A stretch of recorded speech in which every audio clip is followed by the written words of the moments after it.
Shalom saudaraku, kembali lagi bersama saya Yohanes Talain di channel ini. Terima kasih sudah setia menonton terus di channel ini. Tuhan memberkati kita semua. Dukung terus di channel ini dengan cara subscribe, like, dan komen, dan bagikan sebanyak-banyaknya sehingga channel ini berkembang lagi.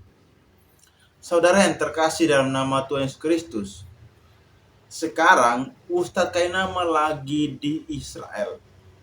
Nah, kemungkinan dia pergi pastikan supaya dia membuktikan kepada dunia, kepada orang-orang di Indonesia bahwa dia pernah sekolah di Israel. Nah, sebelumnya mari kita lihat videonya. Apakah ketika dia di sana dan pembahasan dia itu penuh dengan kebenaran atau kebohongan? Mari kita saksikan videonya. Bismillahirrahmanirrahim. Muslimin wal muslimah rahimakumullah. Seperti yang video sebelumnya, saya sedang berada di Desert padang gurun Jordania. Perjalanan aman menuju Petra. Muslimin wal muslimah rahimakumullah. Kita pernah dengar saudara kita Kristen Katolik yang menceritakan tentang pertemuan salah seorang orang suci mereka namanya Paulus dengan Yesus di perjalanan antara dari Yerusalem, kota suci, menuju Damaskus. Dalam perjalanan Paulus menuju Damaskus itu disebutkan bahwa Paulus melihat Yesus turun dalam bentuk sinar. Muslimin wal muslimah rahimakumullah, dengan segala kerendahan hati aku ingin beritahukan, itu hal yang nonsens. Nonsens. Muslimin wal muslimah rahimakumullah, ini padang gurun.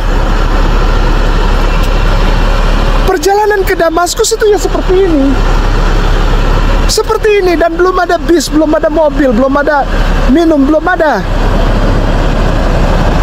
Alangkah tidak masuk akal Paulus bilang dia melihat cahaya itu. Dia dehidrasi. Paulus itu dehidrasi. Paulus dehidrasi. Jatuh dia.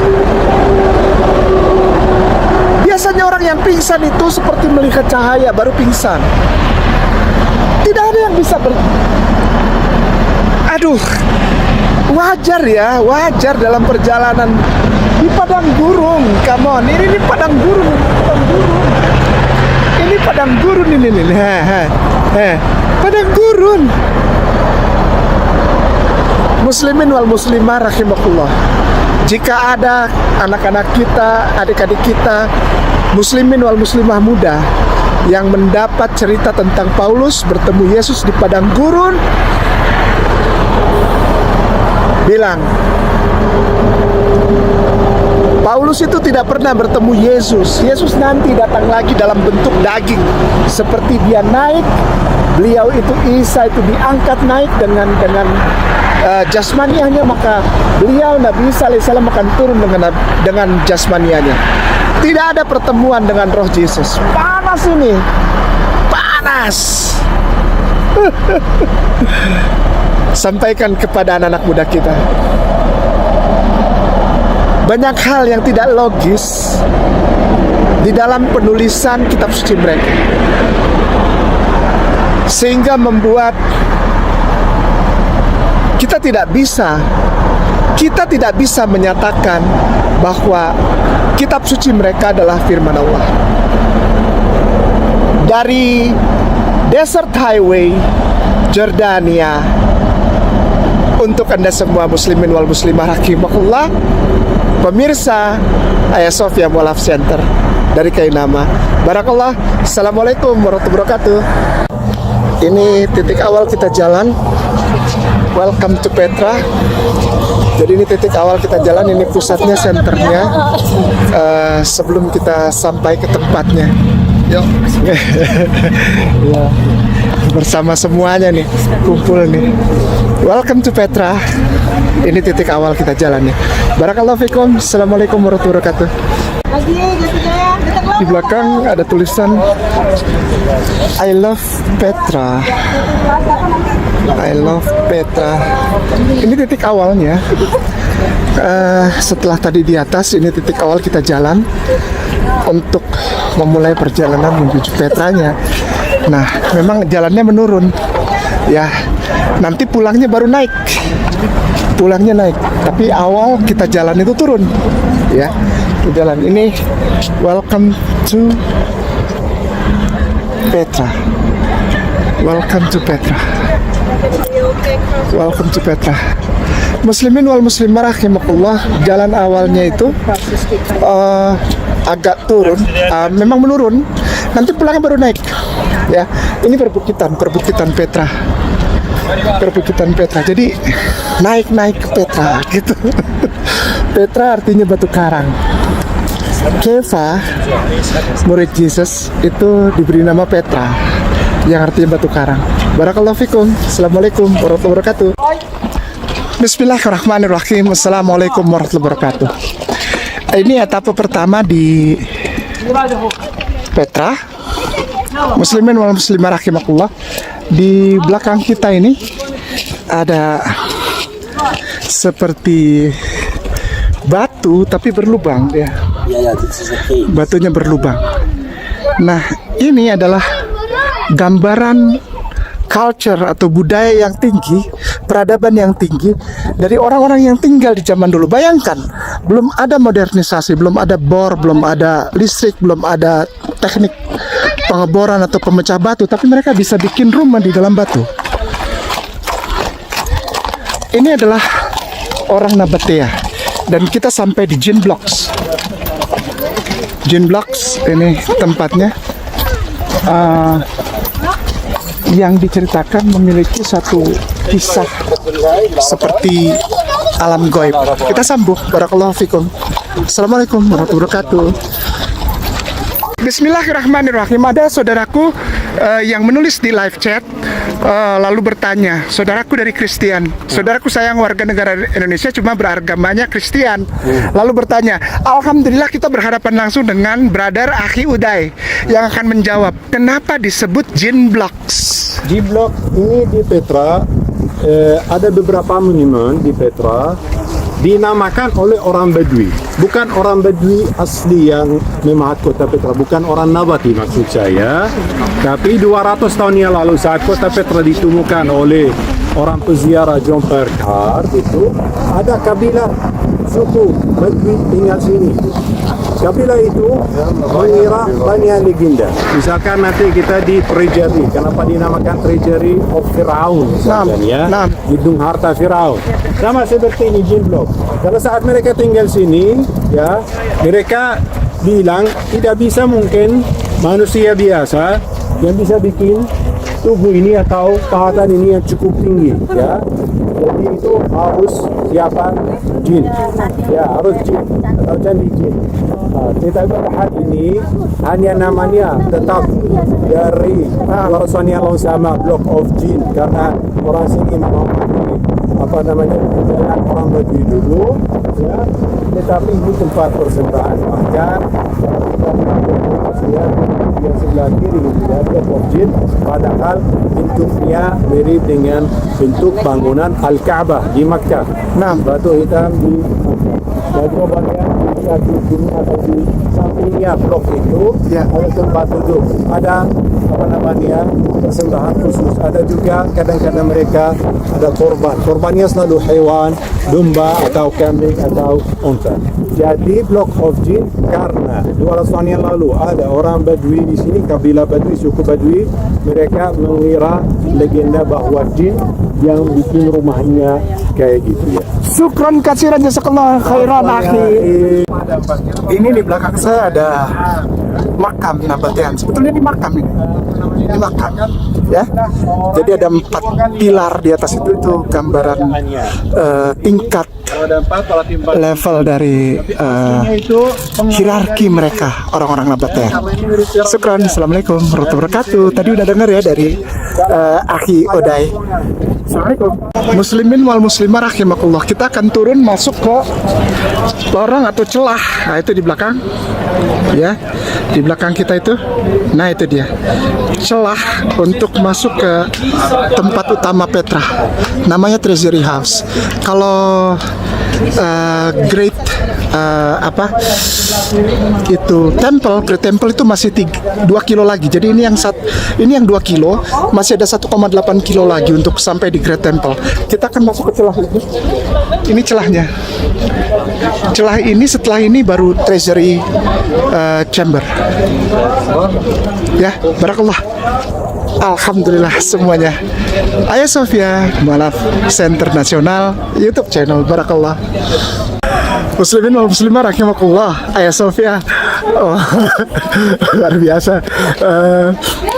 Mendalam sekali ya, mengambil ininya ya, cerita-cerita Roma. Jadi anggap saja ini kita iya, pendalaman karakternya orang-orang di sini luar biasa, saudara. Muslimin wal muslimah rahimakumullah. Sampai ke bela-belain tuh ada yang pakai baju Roma tuh. Jadi ini memang jalannya mereka ini dulu nih, penguasaan ini nih, perang apa segala terjadi di sini, air lewat sini, perdagangan segala macam lewat sini. Ya, ada yang foto-foto juga. Ini di celahnya. Di celah Petra. Barakallah. Makanya datang ke sini ya, hubungin Ustadz Ibeng tuh lagi foto tuh, Ustadz Ibeng. Nah, Ustadz Ibeng. Nah. Ya. Ya. Ustadz Ibeng tuh lagi foto. Nah, ini Akhi Odai yang tadi cerita tentang ini. Ya. Ayah Sofia, YouTube channel. Barakallah. Assalamualaikum. Kita jalan dulu ya lewat celah. Bismillahirrahmanirrahim. Assalamualaikum warahmatullahi wabarakatuh. Saudaraku sayang, muslimin wal muslimah rahimakumullah. Celahnya ini. Ini dia celah Petra ini. Celah, memang benar celah. Bayangkan semua terjadi di sini. Pola jalur perdagangan, pola sistem pengairan. Kita lihat ini. Ini seperti pipa irigasi. Ini seperti pipa irigasi. Dan air mengalir ke sini dari tempat yang tinggi, dari Wadi Musa. Ketika Nabi Musa mengetok tongkat itu lalu keluar air, Wadi Musa. Dan di belakang ini sebentar lagi kita lihat ada apa. Barakallahu fikum. Assalamualaikum warahmatullahi wabarakatuh. Masya Allah, akhirnya kita tiba di ujung celah. Inilah dia. Inilah dia. Treasure Chamber. Zaman Nabi Soleh. Ini nih. Ini dia. Ini dia. Barakallah. Barakallah. Assalamualaikum warahmatullahi wabarakatuh. Bismillahirrahmanirrahim. Assalamualaikum warahmatullahi wabarakatuh. Kainama dan Bunda Eliana, Ustazah, Ana tiba di Treasure Chamber Petra. Muslimin wal muslimah rahimakumullah. Ayah Sofia, Mualaf Center Nasional YouTube channel. Barakallahu fikum. Assalamualaikum warahmatullahi wabarakatuh. Bismillahirrahmanirrahim. Assalamualaikum warahmatullahi wabarakatuh. Nabatians adalah peradaban yang luar biasa yang dicatat oleh Al-Quranul Karim, dan juga tentu saja ternyata ada tertulis di dalam kitab sebelum Al-Quranul Karim, namanya Kitab Tanah. Di dalam Kitab Tanah ini diceritakan di dalam Torahnya, yaitu di dalam Kitab Shemot. Di dalam Kitab Shemot ketika Nabi Musa, Moshe Rabenu keluar dari tanah Mesir lalu menuju ke tanah perjanjian, itu beliau melewati daerah Jordania. Lalu di depan tadi kita sudah sama-sama mendengarkan bahwa ada namanya Wadi Musa. Di sana di tempat Nabi Musa menurut orang-orang di Jordan mengetuk batu, lalu dari situ keluar air, dan air itu menjadi sumber air yang luar biasa disebut Wadi Musa. Di Jordan juga ada namanya Jabal Harun. Dipercaya atau sebagai kisah turun temurun, itu adalah makam dari Nabi Harun alaihissalam yang adalah kakak dari Nabi Musa alaihissalam. Ini menurut versi cerita Jordan. Dan ini di belakang namanya disebut Treasury Chamber. Ini adalah tempat untuk harta karun katanya begitu. Tapi yang jelas di sini adalah sebetulnya ini adalah kuil penyembahan pagan. Karena yang terpahat di situ itu bukan gambar-gambar yang agama monoteisme, bukan agama monoteisme di belakang. Di belakang ini adalah karya iman orang-orang Roma. Ini paganisme ini pagan nih, penyembah dewa-dewa ini, ya. Bahkan ini pun bukan gereja, ini bukan, ya. Ini lambang kuil penyembahan pagan. Lalu yang terakhir, ini adalah tempat yang paling epik, tempat yang paling utama didatangi oleh para pengunjung. Selain daripada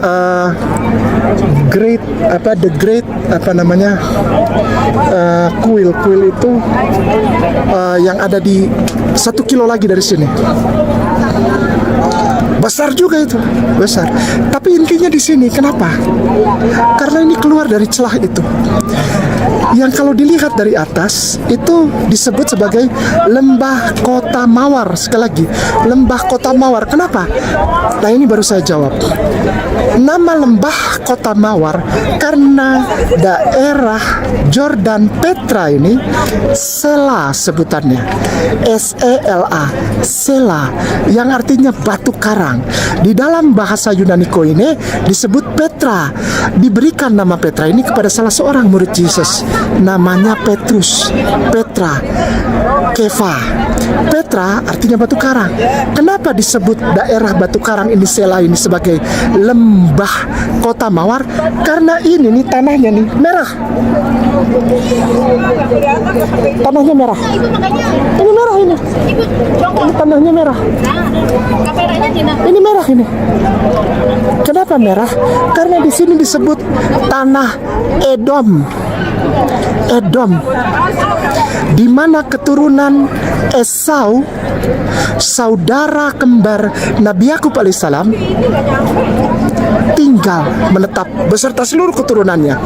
Esau kulitnya merah, orangnya tinggi besar, berbulu, dan beliau adalah seorang pemburu dan juga orang yang perkasa, tidak terkalahkan. Keras orangnya, luar biasa dahsyat. Namanya Esau, atau dalam bahasa Ibrani disebut Esaf. Merah, dia kulitnya merah. Lihat tanahnya, Edom, merah. Lembah ini disebut lembah Edom, lembah Kota Mawar, merah. Dari kata Edom nanti timbul pemahaman Adam, karena Nabi Adam alaihissalam dibuat dari tanah ini merah warnanya. Edom,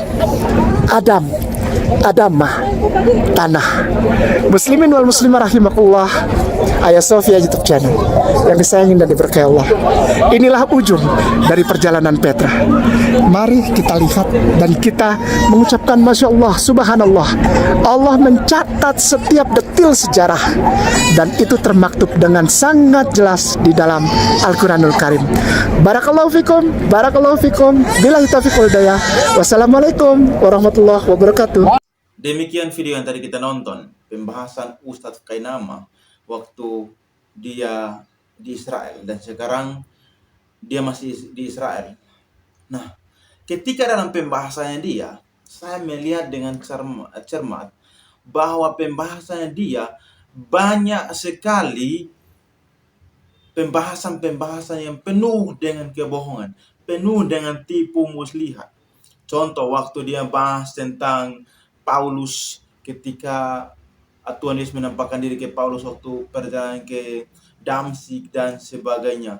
Dan juga pembahasan-pembahasan lain. Itu penuh dengan kebohongan. Karena tidak ada fakta sejarah yang kuat.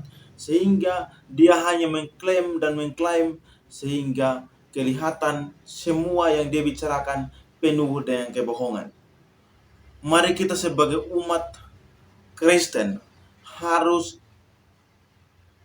jangan mudah percaya kepada omongan-omongan seperti Kainama, tetapi harus meneliti bahwa apakah ini benar sesuai dengan kitab suci atau tidak, sesuai dengan sejarah atau tidak, sehingga jangan mudah percaya omongan-omongan, klaim-klaim seperti Kainama yang penuh dengan kebohongan.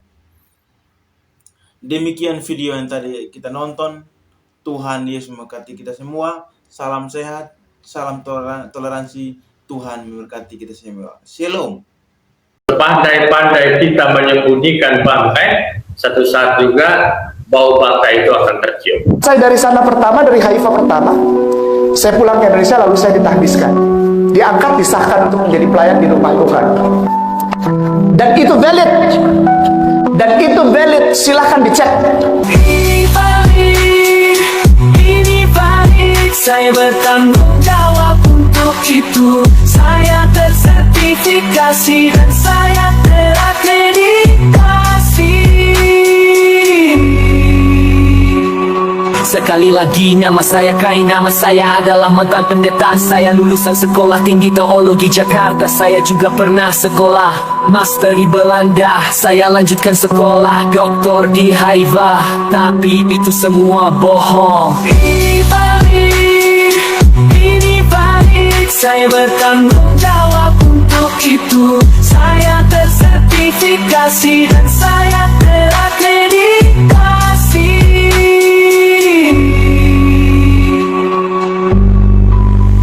Sekali lagi, nama saya Kainama, saya biasa berdakwah di gereja. Saya banyak mualafkan orang Kristen dalam gerejanya. Karena itu saya dipukuli sampai tulang-tulang patah, tapi itu semua bohong. Ini valid, saya bertanggung jawab untuk itu. Saya tersertifikasi dan saya terakreditasi.